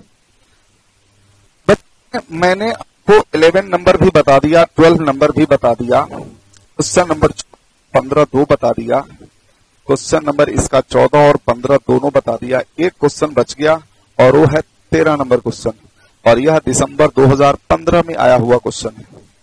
ठीक है, दिसंबर 2015 में आया हुआ क्वेश्चन है। इस क्वेश्चन को करेंगे तो कैसे करेंगे, एक बात जरा सुनिएगा जी, इधर ध्यान से देखिएगा बच्चे एक बात जरा ध्यान से सुनो। क्वेश्चन नंबर है 18, कहता find the ratio of third proportional, अब देखिएगा जी, थर्ड प्रोपोर्शनल ऑफ 12:30। रेशियो किसका, रेशियो किसका, तो इसका और इसका, किसका रेशियो चाहिए, तो इसका एंड मीन प्रोपोर्शन ऑफ 925। भैया मेरे ये हमें वैल्यू चाहिए, ये हमें वैल्यू चाहिए। इस टाइप का क्वेश्चन जरा एक बात जरा सुनिए, लोग बोलते हैं ना कि आप खाली सीए इंस्टीट्यूट का किताब का काम कर लोगे, क्वेश्चन कर लोगे, काम पड़ जाएगा। आप ढूंढ कर देख लीजिए इस तरह का क्वेश्चन आपके सीए इंस्टीट्यूट की किताब में कहाँ है। क्वेश्चन है, बड़े अच्छे अच्छे क्वेश्चन है, ये बात मैं मानता हूं, लेकिन इस वेराइटीज का क्वेश्चन है कहाँ, नहीं है। तो बच्चे हमें हर तरह का सवाल करना चाहिए, लेकिन सीए फाउंडेशन के स्टैंडर्ड का ही टॉपिक यही है, बट स्टैंडर्ड बहुत कुछ हो सकता है, तो अपने लेवल की ही बात करेंगे। अच्छा बच्चे एक बात जरा सुनो, थर्ड प्रोपोर्शन के लिए मैंने क्या बताया यार, इसकी थर्ड प्रोपोर्शन है, तो ये फर्स्ट हो गया, ये मीन हो गया, मुझे इसकी थर्ड प्रोपोर्शन यहां वाला नंबर चाहिए। तो अभी अभी रूल बताया ना कि इसके स्क्वायर में इससे डिवाइड करोगे तो ये वैल्यू आएगा, तो हमारा रिजल्ट आएगा 30 के स्क्वायर में आप 12 से डिवाइड करोगे तो हमारा थर्ड प्रोपोर्शन आएगा। अच्छा मीन प्रोपोर्शन में क्या होगा, 9 और 25 है, तो 9 और 25 का रूट निकालोगे, मल्टीप्लाई करके रूट निकालोगे तो वो आपको थर्ड प्रोपोर्शन दे देगा। बस हो गया, आपका काम करना है जी, काम करना है। 30 का स्क्वायर 900/12, कैलकुलेटर लीजिएगा, 30 का स्क्वायर ये तो डायरेक्ट 900 हो जाएगा, तो क्यों 30 इंटू इक्वल टू करोगे, 900 डिवाइडेड बाई 12, ये आ गया, न्यूमरेटर आ गया 75। तो बच्चे न्यूमरेटर में हम लोग लिखेंगे 75। ये बताइए ना 9 का रूट कितना हुआ 3, 25 का रूट 5, 5 3 15, 15 से इसको कट करोगे 5, न्यूमरेटर में आया 5, डिनोमिनेटर में 1, रेशियो आया 5:1, रेशियो आ गया 5:1, हो गया आंसर। मैं उम्मीद करता हूं कि आपको समझ में आया होगा। बेटे हमें एक एक बात की आपसे फीडबैक की उम्मीद है, ठीक है, हाँ जी, आप इसको देखिए, फायदा जरूर होगा, उम्मीद हम इतना करते हैं, लेकिन बच्चे फीडबैक भी हमें चाहिए और तुम्हारी हौसला चाहिए, ठीक है, हौसला चाहिए जी, हौसला, इनकरेजमेंट चाहिए, इनकरेज करोगे तो हम उतना ही ज्यादा आपके लिए काम भी करेंगे। अच्छा बच्चे एक बात जरा सुनिए, ये आपका हो गया क्वेश्चन नंबर 18, प्रोपोर्शन से रिलेटेड। बेटे fourth proportional, first, second, third जो भी था वो बता दिया, और साथ में आपको मीन प्रोपोर्शन की बात भी बता दिया। ये लीजिए आपके सीए इंस्टीट्यूट के किताब का क्वेश्चन है, सीए इंस्टीट्यूट के किताब का क्वेश्चन है। बच्चे एक बात ध्यान दीजिएगा जी, हेलो, यहां ध्यान दीजिएगा, मीन प्रोपोर्शन निकालना है, तो बच्चे मीन प्रोपोर्शन निकालना है, ध्यान दीजिएगा जी। तो ये बीच में है 14, 1.4, ये है 5.6, दोनों की यूनिट बराबर होनी चाहिए। अगर यूनिट इक्वल नहीं होगा तो हम प्रोपोर्शन, मीन प्रोपोर्शन निकाल नहीं सकते, हमें तीनों टर्म्स की यूनिट सेम होनी होती है। अगर यूनिट सेम नहीं होगा तो मीन प्रोपोर्शन नहीं निकाल सकते। ये बच्चे अगर ये सेंटीमीटर में है तो ये भी सेंटीमीटर में है, तो ये भी सेंटीमीटर में ही होना चाहिए, और नहीं तो हम मीन प्रोपोर्शन नहीं निकाल पाएंगे। ठीक है, तो यहां पर देखिएगा, इसलिए छोटी छोटी बातों पर ध्यान रखिएगा। यहाँ ग्राम है, यहाँ भी ग्राम है, तो मीन प्रोपोर्शन भी हमारा ग्राम में होगा। इस दोनों को मल्टीप्लाई करो और रूट निकालो। 1.4 इंटू 5.6, 1.4 इंटू 5.6 इक्वल टू इतना आ गया। अब इसी का स्क्वायर रूट निकालिए, बटन दबा दिया स्क्वायर रूट का, वैल्यू कितना आया 2.8। देखिए कहीं ऑप्शन में है 2.8 ग्राम, देखिए कौन सा ऑप्शन है, option B is the correct answer, option B is the correct answer. ठीक, तो बच्चे ऑप्शन बी हमारा आंसर हो गया। समझ में आ गया, कोई दिक्कत, समझ में आ गया जी, कोई प्रॉब्लम नहीं ना, नहीं हो गया जी। चलो बच्चे अब हम लोग है और क्वेश्चन करते हैं। पहले हम कंसेप्ट जानेंगे आगे, और कंसेप्ट के बाद है हम लोग क्वेश्चन करेंगे। पहले हम कंसेप्ट जानेंगे और फिर उसके बाद हम क्वेश्चन करेंगे। ठीक, चलते हैं जरा।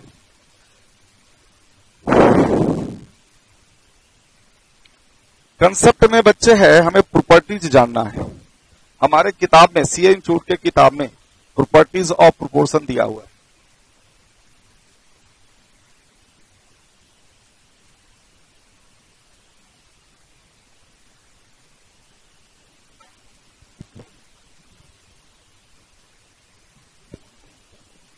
ठीक है, प्रॉपर्टीज ऑफ हमें प्रोपोर्शन दिया हुआ है, उसको हमें जानना है। मैं अपने तरीका से, अपने कलाकारी से मैं आपको याद करवाने की कोशिश कर रहा हूं। ठीक है, आप ध्यान दीजिएगा, आपको याद होगा और अच्छा लगेगा। बच्चे एक बात जरा ध्यान दे देना जी, लिखेंगे हम लोग properties of proportion, properties of proportion. जरा इधर ध्यान से सुनिएगा जी। तो बच्चे पहला है प्रॉपर्टी जिसको कहते हैं क्रॉस प्रोडक्ट, पहला को कहते हैं क्रॉस प्रोडक्ट। बच्चे इधर ध्यान से देखिएगा जी, पहला को कहते हैं हम लोग क्रॉस प्रोडक्ट। ये क्या है वो जरा देखोगे।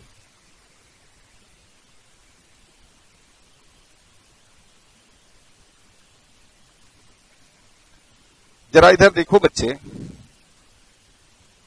ए upon B is equal to है C upon D. Cross product करोगे तो क्या आएगा, A D is equal to B C. और ये बात मैंने आपको पहले ही बता दिया। क्या बता दिया कि A is to B proportional to C is to D. तो बच्चे बीच वाले एंड फर्स्ट एंड लास्ट का मल्टीप्लीकेशन बीच वाले दोनों के मल्टीप्लीकेशन के इक्वल होगा। यही बात बताया था ना, हमने बता दिया। तो एडी इज इक्वल टू हो गया BC, AD is equal to क्या हो गया, बीसी हो गया। बच्चे ये हमारा हो गया जवाब। अच्छा बच्चे एक बात जरा सुनिए, इधर ध्यान से देखिएगा। पहला पॉइंट हो गया क्रॉस प्रोडक्ट, पहला हो गया क्रॉस प्रोडक्ट। ठीक है, तो अब जरा एक बात जरा सुनो। प्रॉपर्टीज नंबर 2, इसका नाम है invertendo. Invertendo, invertendo. Inverse of ratio must be equal, inverse of ratios,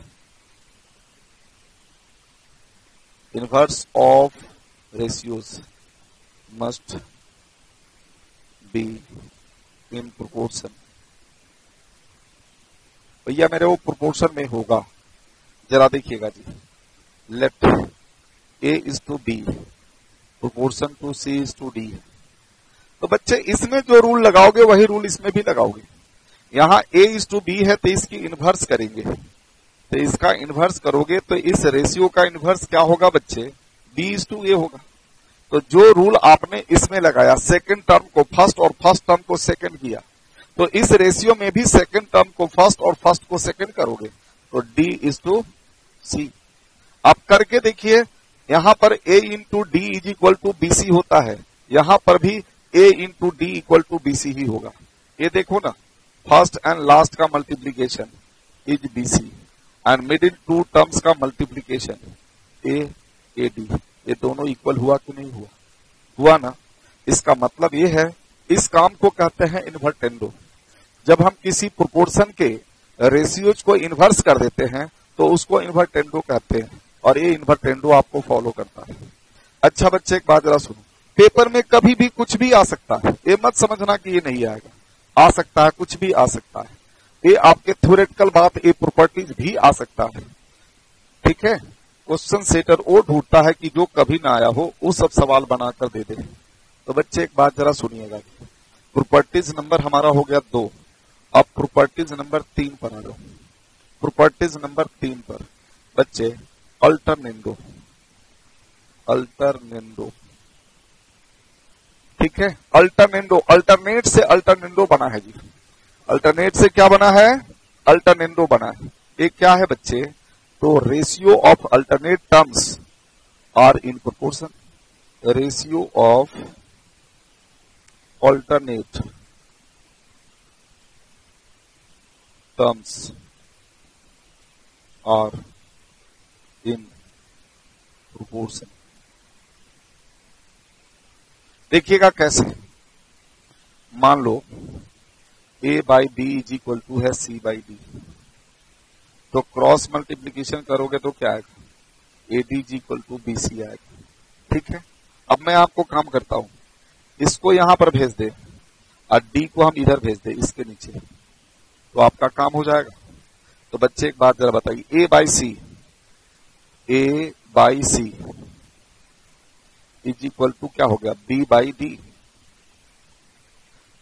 देख लीजिए ना, A into D, B into C, दोनों बराबर है, इसका मतलब ट्रू है। अब इसी बात को जब हम लैंग्वेज वाला क्वेश्चन करेंगे, बच्चे बहुत सारी बातें हैं जो लिखा नहीं जाता, आपको बोल करके समझाया जाता, और एक काम आपके शॉर्टकट बनाने, शॉर्टकट को मजबूत करता है। काम करने में हमारे बहुत सारी बातें को है कम लिखना पड़ेगा, वो हमें फायदा पहुंचाता है। ये बच्चे एक बात जरा देखिएगा जी, यह बताता है कि न्यूमरेटर मतलब एंटीसीडेंट का रेशियो कंसेक्वेंट के रेशियो के इक्वल होता है। ए और सी का रेशियो बी और डी के रेशियो के इक्वल होगा। देख लीजिए, ऊपर वाले का रेशियो नीचे वाले के रेशियो के इक्वल होता है, सिंपल सी भाषा में। तो बच्चे इसी काम को कहते हैं अल्टरनेंडो। अब अल्टरनेंडो नाम कैसे पड़ा, जरा देखिए ना, ए जरा देखोगे, A is to B proportional to C is to D.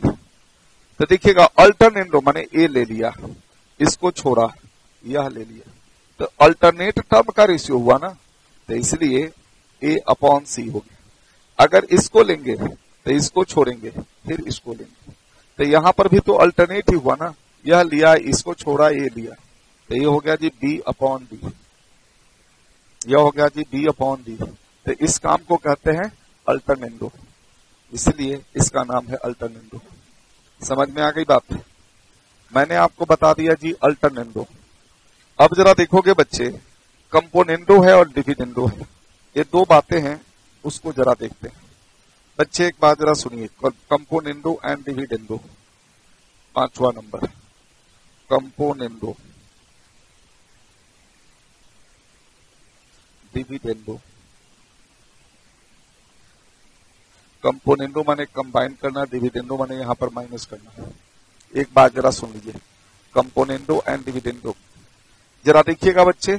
अब इसी के आधार पर हम डायरेक्ट कैसे लिखेंगे जरा देख लेना।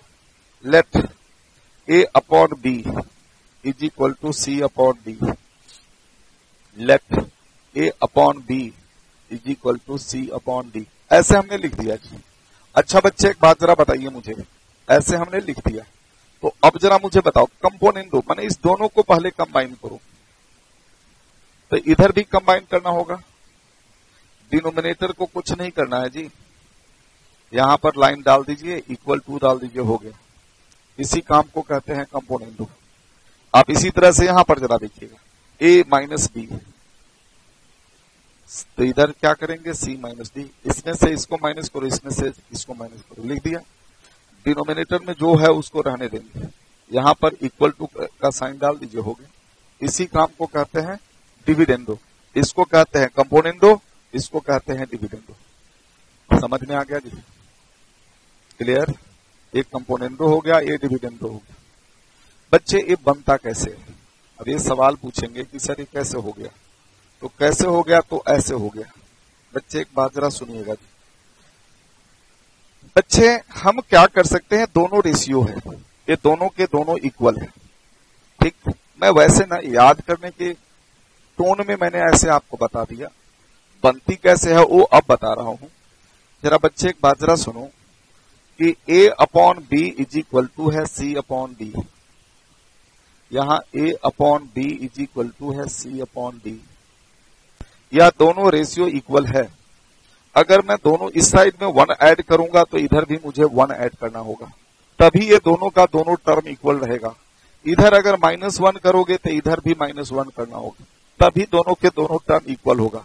1 ही माइनस करना है जी, 2 मत माइनस कर देना, प्लस कर देना, 3 प्लस माइनस मत कर देना। दूसरा टर्म कर दोगे तो भैया वो आएगा, इक्वल तो जरूर आएगा, बट कंपोनेंडो डिविडेंडो के फॉर्मेट में नहीं आएगा, इसलिए 1 को प्लस माइनस करनी है।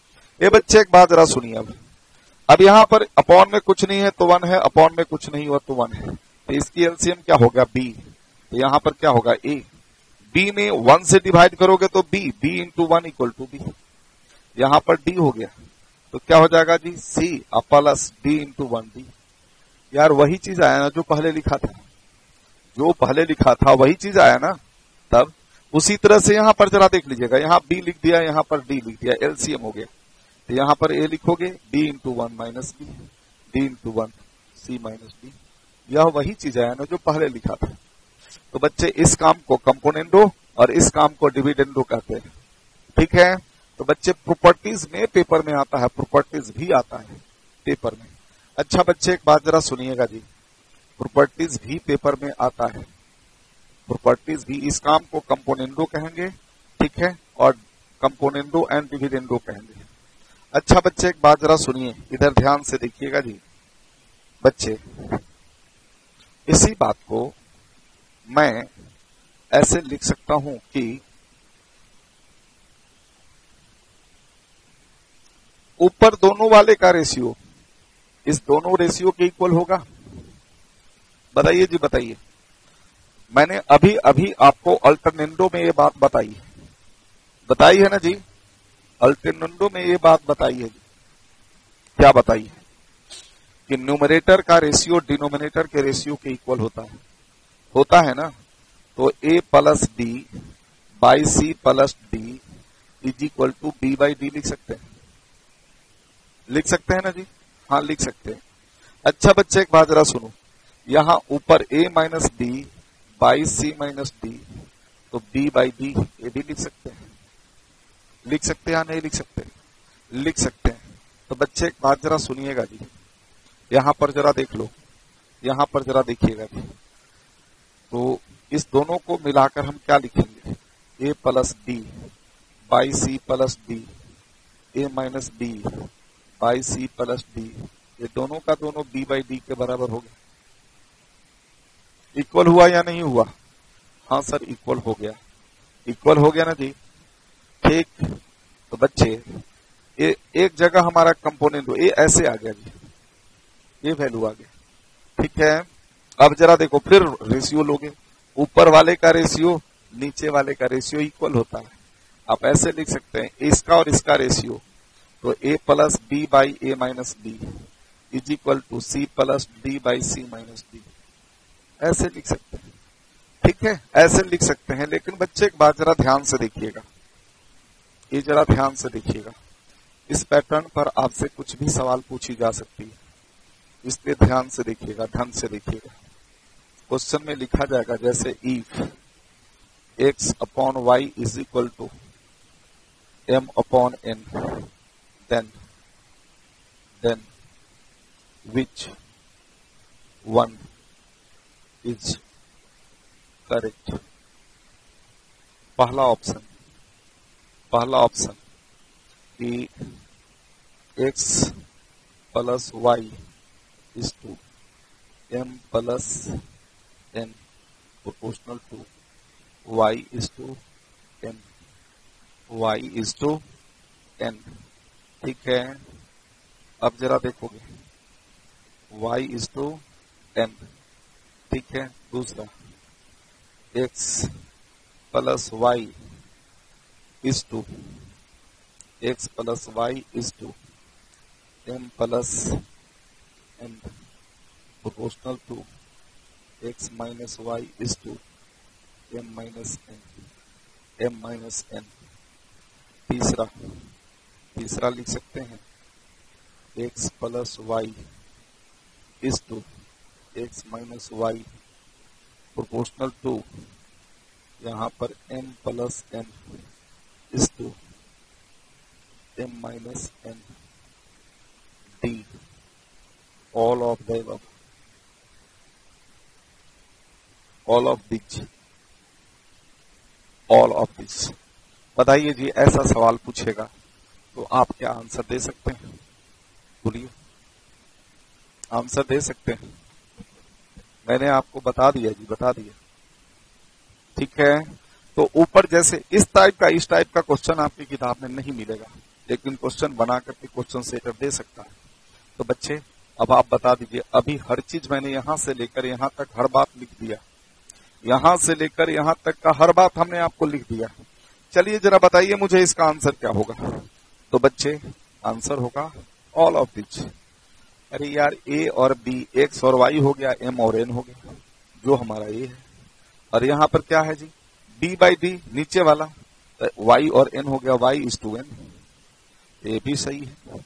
एक्स प्लस वाई, ए वाला देख लो, ए वाला condition, X plus Y M plus N is equal to क्या हो जाएगा? X minus Y M minus N, वही तो है हमारा दूसरा वाला, ए वाला। ठीक है, और ए नीचे वाला जो ए है सो ये मैंने लिख दिया यहाँ पर। तो चारों का चारों, तीनों का तीनों ऑप्शन करेक्ट। ठीक, लेकिन बच्चे एक बात जरा सुनो, अब उसके आगे जो प्रॉपर्टीज है वह है कंपोनेंडो एंड डिविडेंडो एक साथ। चलिए जरा उसका काम करते हैं। कंपोनेंडो एंड डिविडेंडो, बच्चे कंपोनेंडो एंड डिविडेंडो, जरा इधर ध्यान से देखिएगा। 6 नंबर में है कंपोनेंडो एंड डिविडेंडो।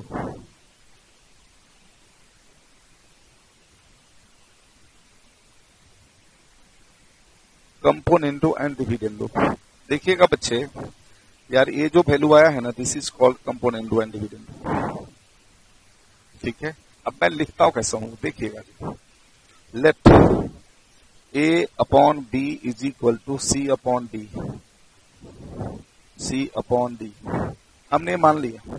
याद रखने की कलाकारी जरा देखिएगा जी, पेपर में कभी भी किस समय क्वेश्चन कब किस तरीका की जरूरत आ जाए कोई नहीं जानता है। तो बच्चे एक बात जरा सुनो, कंपोनेंडो माने प्लस करना, तो इस दोनों को यार प्लस करो, तो इस दोनों को भी प्लस करो।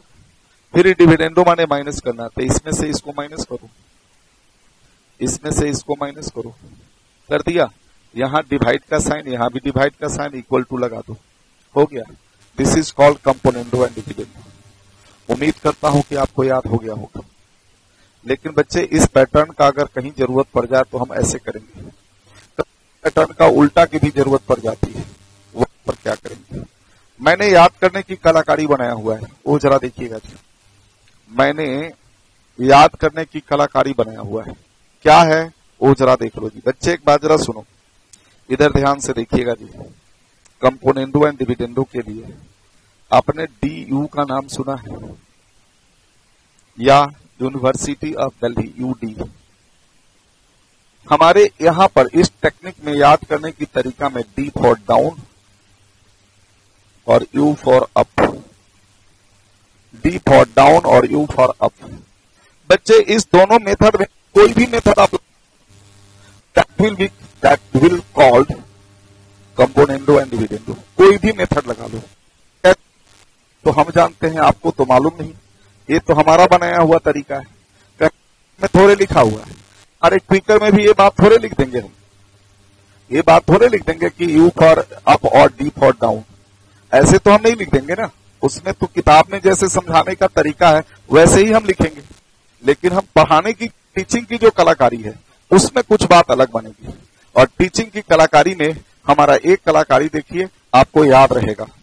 ठीक है, याद रहेगा जी। सुनिए एक बार जरा सुनिए, ऐसे लिखते हैं, let A upon B is equal to है सी अपॉन डी, हमने मान लिया जी। Let A upon B is equal to है सी अपॉन डी। ठीक है, जरा बच्चे एक बात जरा सुनो, ये देखो ना, ये देखो, पहले ए वाला नियम लगा ले, अप डाउन, तो पढ़ो है अप डाउन, लिखते जाएंगे up down up down. Right side में up down up down up down लिख दिया, यहां पर डिवाइड का साइन डाल दीजिए। आप यही सेम कहानी आप ए वाला में भी कर लो, आप ऐसे लिख सकते हो, आप ऐसे भी लिख सकते हो, down up down up down up down up. Right side में डाउन अप ऐसे लिख देंगे, यहां पर डिवाइड की साइन डाल दिया। ठीक है, अब क्या करना है बच्चे, रूल यह है कि अगर यहां पर प्लस हुआ तो सेम पोजीशन इक्वल टू के राइट साइड में कहां बनता है, यहां पर बनता है। तो जो साइन यहां होगा वही साइन यहां पर भी होगा। अगर यहां प्लस हुआ तो यहां पर माइनस होगा, क्योंकि कंपोनेंडो एंड डिविडेंडो है, एक प्लस होगा तो दूसरा पार्ट डेफिनेटली माइनस होगा। कंपोनेंडो प्लस हुआ, डिविडेंडो माइनस हुआ, तो एक पार्ट प्लस तो दूसरा डेफिनेटली माइनस होगा। तो बच्चे ये प्लस है तो ये माइनस हो गया, ये प्लस, यह प्लस तो यह माइनस। इसी का उल्टा, अगर ये माइनस दोगे तो यहां भी माइनस देना होगा, अगर यहां माइनस है तो ये प्लस होगा तो ये भी प्लस होगा। इसी काम को कंपोनेंडो एंड डिविडेंडो कहते हैं। किसी भी तरीका की जरूरत पड़ सकती है क्वेश्चन सोल्व करने के पीरियड में। ठीक है, अच्छा बच्चे एक बात जरा सुनो, अगर आपने यहां पर प्लस डाल दिया तो मुझे यहां माइनस देना होगा, यहां प्लस है तो इस जगह पर क्या होगा, प्लस होगा, तो फिर यहां क्या होगा, माइनस होगा। This work is called componendo and dividendo. अगर जरूरत पड़ा यहां माइनस देने का तो यहां माइनस दोगे तो यहां क्या साइन दोगे, इस दोनों के बीच में क्या साइन दोगे, प्लस। तो यहां माइनस हुआ तो फिर यहां भी माइनस देना होगा, यहां माइनस तो यहां पर क्या, प्लस। इसी काम को कहते हैं कंपोनेंडो एंड डिविडेंडो। पेपर में आपको यह प्रॉपर्टीज लिख देगा और कहेगा कि बताओ कौन सा रूल को फॉलो करता है, कौन से प्रॉपर्टीज को फॉलो करता है। वहां पर पहचान नहीं आएगा तो आप गलती कर दोगे। ठीक है, आप गलती कर दोगे। तो बच्चे ये हो गया जी कंपोनेंडो एंड डिविडेंडो। प्रोपोर्शन की दो प्रॉपर्टीज और है, और वो है, एक को कहते हैं अडेंडो और दूसरा को कहते हैं सबट्राहेंडो, और इसके आधार पर क्वेश्चन आया हुआ है। जरा देखिएगा, पेपर में क्वेश्चन है, जरा देखिएगा जी। प्रॉपर्टीज नंबर 7 पर आइए जी, प्रॉपर्टीज नंबर 7 और प्रॉपर्टीज नंबर है 8, दोनों बात लिखते हैं जरा बच्चे। यहां पर हो गया अडेंडो, दूसरा हो गया सबट्राहेंडो।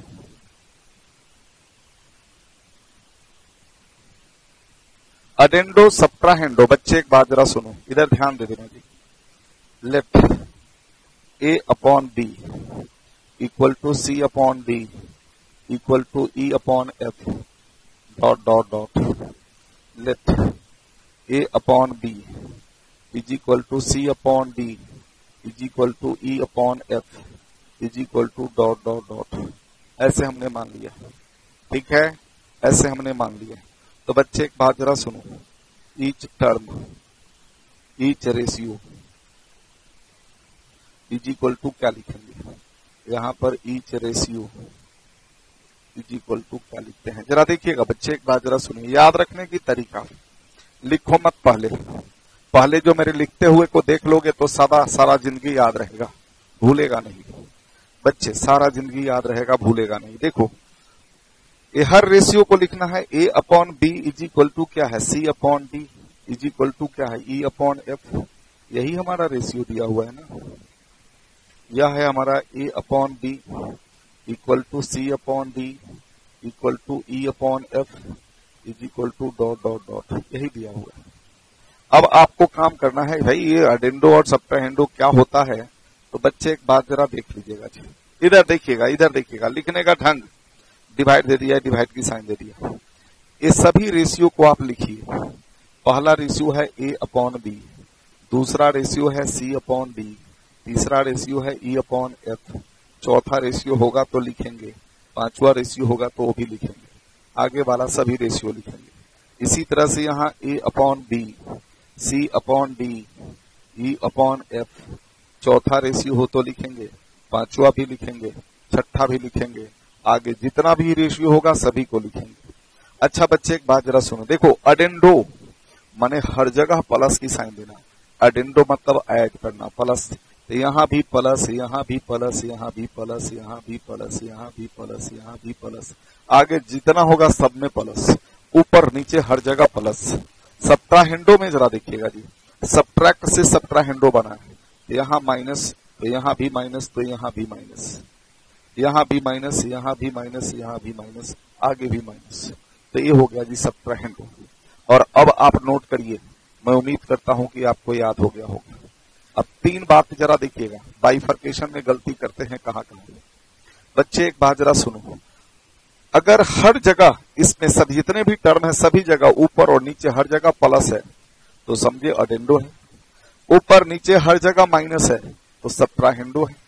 लेकिन बच्चे एक बात जरा सुनो, एक जगह प्लस तो दूसरे जगह माइनस, ऊपर प्लस नीचे माइनस, ऊपर प्लस नीचे माइनस, या ऊपर माइनस तो नीचे प्लस, ऊपर माइनस तो नीचे प्लस, तो वहां कंपोनेंडो एंड डिविडेंडो है। ये दोनों साइन डिफर करेगा, तो कंपोनेंडो एंड डिविडेंडो, ये दोनों का दोनों साइन प्लस है तो अडेंडो, दोनों का दोनों माइनस है तो सब्ट्राहेंडो। और ये है प्रॉपर्टीज ऑफ प्रोपोर्शंस। बच्चे मैंने आपको प्रॉपर्टीज ऑफ प्रोपोर्शन बता दिया, ये प्रॉपर्टीज ऑफ प्रोपोर्शंस बता दिया जी, कर लेंगे आप। प्रॉपर्टीज ऑफ प्रोपोर्शंस मैंने आपको बता दिया जी, ठीक। अब जरा देखो बच्चे, इधर ध्यान से देखो, प्रॉपर्टीज ऑफ प्रोपोर्शंस मैंने आपको बता दिया। बच्चे एक बात जरा सुनिए, अब मैं आपको किताब निकालता हूं और उससे रिलेटेड है क्वेश्चन करते हैं और देखिए कि उसका आंसर क्या होगा। जरा इधर ध्यान से देखिएगा जी, उसका आंसर क्या होगा वो मैं आपको बता देता हूं। बच्चे हमारे किताब में, सीए इंस्टीट्यूट के किताब में अलग अलग क्वेश्चन है, आप ढूंढोगे मिलेगा, और मैं उन्हीं सब क्वेश्चन में से ढूंढ करके और प्रीवियस ईयर क्वेश्चन को लेकर मैंने क्वेश्चन तैयार किया हुआ है टाइप वाइज, ताकि समझाने वाले को दिक्कत न हो, ना समझने वाले को दिक्कत हो। इसलिए मैंने पैटर्न वाइज कर दिया है ताकि बच्चा को कोई दिक्कत न हो। चलिए जरा काम करते हैं बच्चे, एक मिनट शांत रहिए, एक मिनट शांत रहिए। अब हमारे पास ये क्वेश्चन नंबर 1 है, 1 है, 2 है, 3 है। ये क्वेश्चन आप देखिए और देख करके आप ही बताइए कि आंसर क्या होगा। सुनिए, यहाँ पर x upon Y Z by W है, इसी को रेसिप्रोकेट करके ये लिखा हुआ है, तो इस काम को क्या कहते हैं? इन्वर्टेंडो। तो देखो ना जी, इस काम को कहते हैं क्या? इन्वर्टेंडो। न ऑप्शन ए में है, न बी में है, न सी में है, तो क्या होगा? None of this. तो इसका मतलब option D is the answer. अच्छा बच्चे एक बात जरा सुनो, एक क्वेश्चन नंबर 2 पर आ जाइए, क्वेश्चन नंबर 2 पर आ जाइए। बच्चे एक बात जरा ध्यान से सुनिएगा जी, ये देखो ना, यहाँ देखो, ये पहला रेशियो दूसरा रेशियो है, 2 ही रेशियो है। और यहां पर देखिए, यहां भी माइनस और यहां भी माइनस। देखिए P R, P by Q R by S, P by Q R by S, ऊपर भी माइनस नीचे भी माइनस, हर जगह माइनस। तो जब हर जगह माइनस हो तो उस प्रॉपर्टीज को क्या बोलते हैं? सब्ट्राहेंडो। तो कौन सा ऑप्शन करेक्ट हुआ? Option A. तो आंसर इज सब्ट्राहेंडो। अच्छा बच्चे एक बात जरा सुनो, क्वेश्चन नंबर 3 पर आ जाइए आप।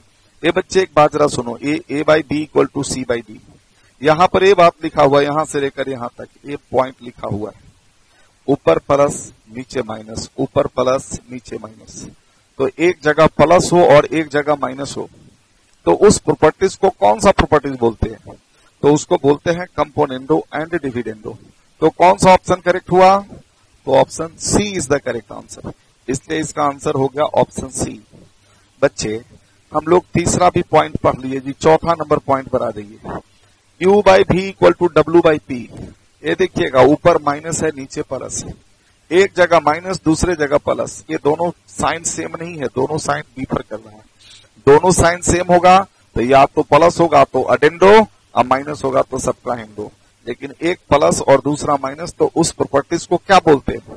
Componendo and dividendo. तो इसका मतलब है कंपोनेंडो एंड डिविडेंडो होगा, बट इस तीन ऑप्शन में से कहीं भी कंपोनेंडो एंड डिविडेंडो नहीं लिखा हुआ है, इसलिए आंसर क्या होगा?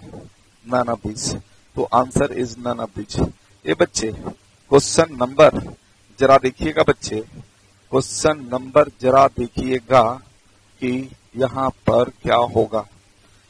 ये देखिएगा a plus B by A minus B, C plus D by C minus D, तो इसको क्या बोलेंगे बच्चे? हम कंपोनेंडो एंड डिविडेंडो बोलेंगे। तो कौन सा ऑप्शन करेक्ट होगा? तो option C is the correct answer. ये कंपोनेंडो एंड डिविडेंडो आ गया। अब आइए जी क्वेश्चन नंबर 5 पर। क्वेश्चन नंबर 5 2011 दिसंबर में आया हुआ क्वेश्चन, और इस क्वेश्चन को करना है जी। क्वेश्चन नंबर 5, ठीक है, टाइप 10 क्वेश्चन नंबर 5 दिसंबर में आया हुआ क्वेश्चन है, और उस क्वेश्चन को हमें करना है। तो हमारा आंसर क्या होगा, कैसे कैसे निकालेंगे? चलिए जरा लिखते हैं। बच्चे एक बात जरा सुनो, कहता है, पढ़िए जरा, एक एक बात ढंग से पढ़िए और पढ़कर समझने की कोशिश करिए, समझ में जरूर आएगा। कहता है X varies inversely as a square of Y, inversely as a square of Y, ठीक है। ये जरा देखिएगा जी। हाँ जी बच्चे, एक्स वेरीज मतलब ए साइन होता है, इनवर्सली माने 1/, इनवर्सली का मतलब 1/, किसका इनवर्सली? तो स्क्वायर ऑफ वाई, तो स्क्वायर ऑफ वाई। ये हमारे क्वेश्चन में दिया हुआ है, ठीक है, ये हमारे क्वेश्चन में दिया हुआ है। X is inversely proportion of the square of Y, ये दिया हुआ है। बच्चे रूल होता है, जरा देखोगे, एक्स है और 1/y स्क्वायर है, इस दोनों के बीच में इस साइन को हटाकर हम इक्वल टू की साइन देते हैं, तो इसको बगल में लिखते हैं एक कांस्टेंट, और उस कांस्टेंट को कहते हैं proportional constant, where k is equal to proportional constant.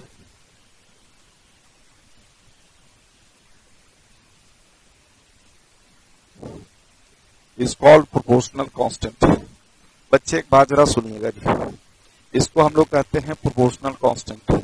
अच्छा बच्चे एक बात जरा सुनो, ठीक, मतलब इस साइन को हटाओगे तो यह जो कांस्टेंट है, ये कोई जरूरी नहीं है कि राइट हैंड साइड के बगल में ही वो कांस्टेंट लिखे, यह कांस्टेंट हम लेफ्ट हैंड साइड के बगल में भी डालेंगे, तो भी दोनों जगह में से किसी एक के साथ हम कांस्टेंट का यूज करेंगे, and in both situation you will get the same answer, ठीक है। तो इसलिए परेशान होने की जरूरत नहीं है। अब जरा देखिएगा बच्चे, हम क्रॉस मल्टीप्लीकेशन करेंगे, तो x into Y square is equal to K, ये हमारा इक्वेशन बन गया, ठीक है। हमारे क्वेश्चन में k की वैल्यू दिया हुआ नहीं है, लेकिन k की वैल्यू निकालने के लिए हमें 2 पॉइंट दिया हुआ है। क्या दिया हुआ है? कहता है x अगर 1 है तो y 2 है, और इसके बेसिस पर हम k की वैल्यू निकाल लेंगे। तो जरा एक बात बताओ, if x is equal to 1 then y is equal to 2, therefore x के प्लेस पर 1 लिखोगे, y के प्लेस पर 2 लिखोगे, तो 2 का स्क्वायर, यह इक्वल टू k हो गया, तो k इक्वल टू क्या हो गया? 4 हो गया। इसके बेसिस पर जो प्रोपोर्शनल कांस्टेंट हमारा था, हम उस प्रोपोर्शनल कांस्टेंट की वैल्यू निकाल लिए, और वो क्या हो गया? 4 हो गया, ठीक। अब यह 4 इसमें रख दो, यह 4 आप यहां पर रख दो, तो हमें एक इक्वेशन मिलेगा, X Y square equal to 4, therefore the equation is, therefore X Y square is equal to 4, ठीक है। अब कहता है, ये हमारा इक्वेशन हो गया जी, ये हमारा इक्वेशन बन गया। अब कहता है कि अगर y अगर 6 हो तो x क्या होगा? तो जरा देखिएगा जी, if y is equal to 6 then, तो x इंटू 6 का स्क्वायर इज इक्वल टू 4। बच्चे x इज इक्वल टू क्या होगा? 4/6 स्क्वायर 36, 1/9। तो आंसर हो गया जी 1/9। Answer is 1/9। बोलिए कोई दिक्कत है? ठीक है, answer is 1/9। Clear? Answer is 1/9। अच्छा बच्चे एक बात जरा सुनो, इधर ध्यान से देखोगे, ठीक? आप इसी तरह से क्वेश्चन और लिख सकते हो, मैं लिख के बता देता हूं। एक क्वेश्चन मैं अपने से बना रहा हूं, आप उसको जरा देखिएगा। एक क्वेश्चन मैं खुद तैयार कर रहा हूं और उसको देखिए, इसी पैटर्न का क्वेश्चन।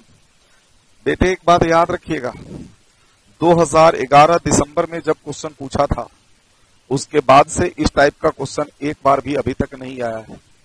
तो दोबारा कभी भी आ सकता है, इसलिए इसको इग्नोर नहीं करना है, कभी भी आ सकता है। तो बच्चे एक बात जरा सुनिए, यहां पर क्वेश्चन लिखते हैं, जरा देखिएगा जी। क्वेश्चन लिखते हैं, if x varies directly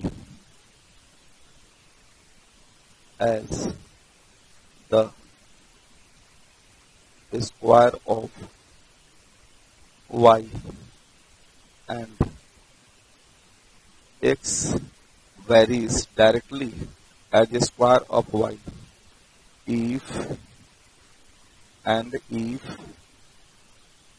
x is equal to 3, then y is equal to 4. Find the value of y if x is equal to 5. एक नई क्वेश्चन मैंने उसी पैटर्न का बना दिया। अब एक क्वेश्चन आपको करना है, जल्दी से करके बताइए। एक क्वेश्चन आपको करना है, करके बताना है जी। ठीक है, ठीक है, चलिए जरा इसको करके बताना है, क्या होगा आंसर।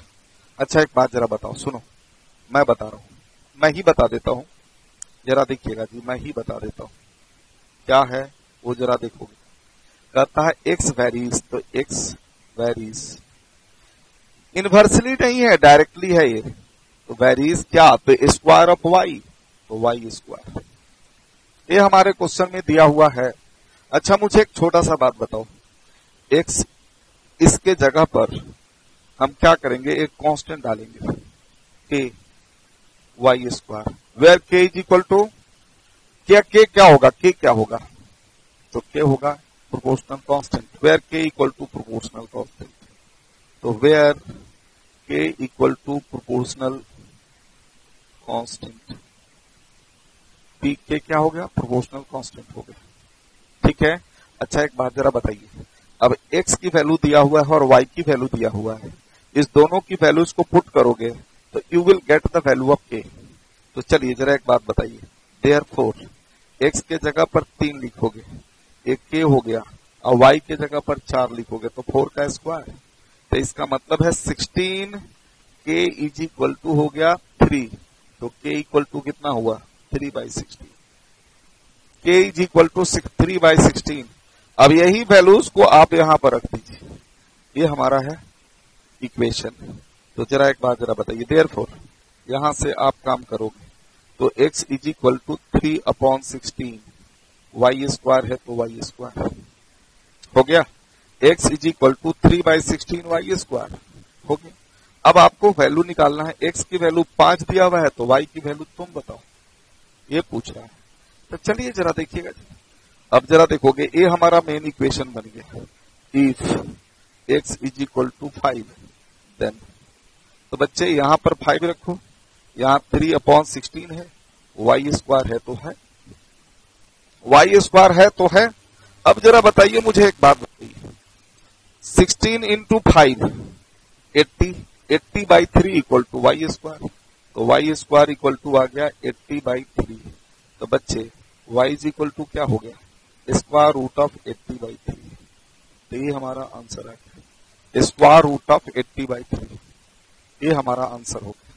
ठीक है, x की वैल्यू दिया हुआ है तो y की वैल्यू निकाल लिए, y की वैल्यू दिया होता तो x की वैल्यू निकाल लेते। ठीक है, अच्छा बच्चे एक बात जरा सुनो, यह हमारा हो गया, यह हो गया आपको प्रोपोर्शन से रिलेटेड ये सभी बातें, प्रोपोर्शन से रिलेटेड ये सभी बातें। ठीक है, हाँ जी बच्चे एक बात जरा देखिएगा, प्रोपोर्शन से रिलेटेड ये सभी बातें।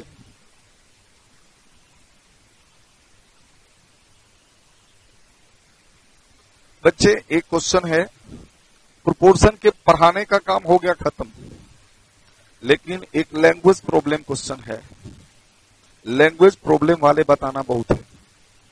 आपके सीए इंस्टीट्यूट की किताब में कम क्वेश्चन है, लेकिन हमने प्रीवियस ईयर क्वेश्चन को भी शामिल कर लिया और कुछ अपने क्वेश्चन भी शामिल कर लिया, तो हमें कंसेप्ट को बताने में आसानी होगी। ठीक है, हाँ जी, हमें कंसेप्ट को बताने में काफी आसानी होगी। चलिए जरा देखिएगा बच्चे, इधर ध्यान दे देना जी, इधर ध्यान दे देना बच्चे। क्वेश्चन नंबर है 29, क्वेश्चन नंबर 29 पर जरा ध्यान दे देना। ये है क्वेश्चन नंबर 29, ये है क्वेश्चन पूछ रहा है, कहता है इसकी वैल्यू बताओ। बच्चे जिस प्लेस पर ए है, अब इसी में मानोगे कि के is common, alpha is common, फिर उसके बाद सोल्व करोगे, सोल्व करने के बाद आंसर आएगा।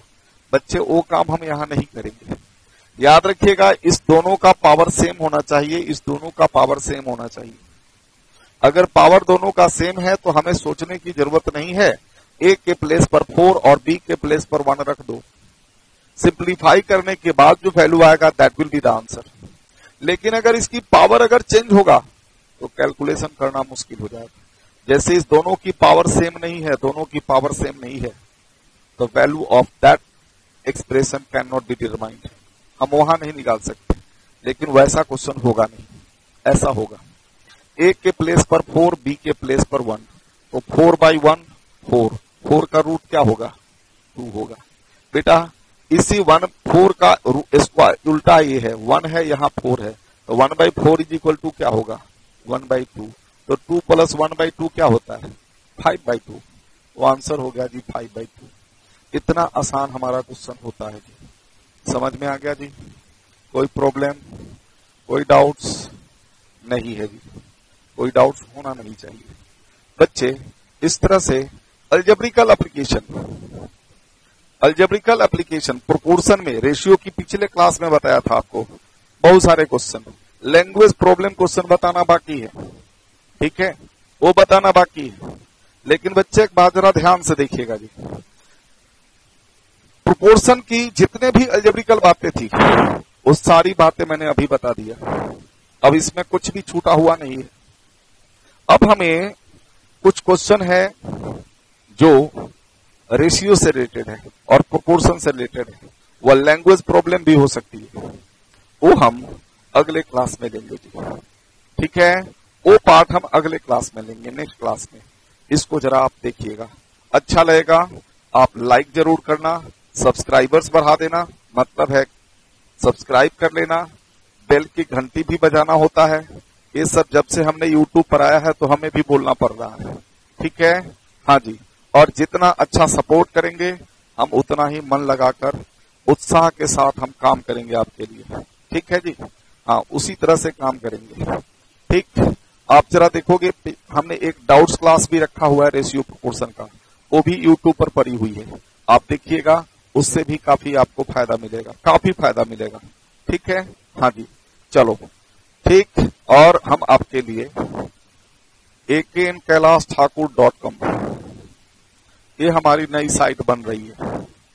उस साइट पर हम पेन ड्राइव, गूगल ड्राइव, जो भी है ऑनलाइन क्लासेस हम प्रोवाइड करेंगे, और उस पर है कि आपको हम बताएंगे कैसे कैसे क्या करना है, ठीक है। चलिए जी, अब हमें नेक्स्ट क्लास फिर मिलेंगे। चलो जी, तब तक के लिए bye bye, thank you so much, bye bye.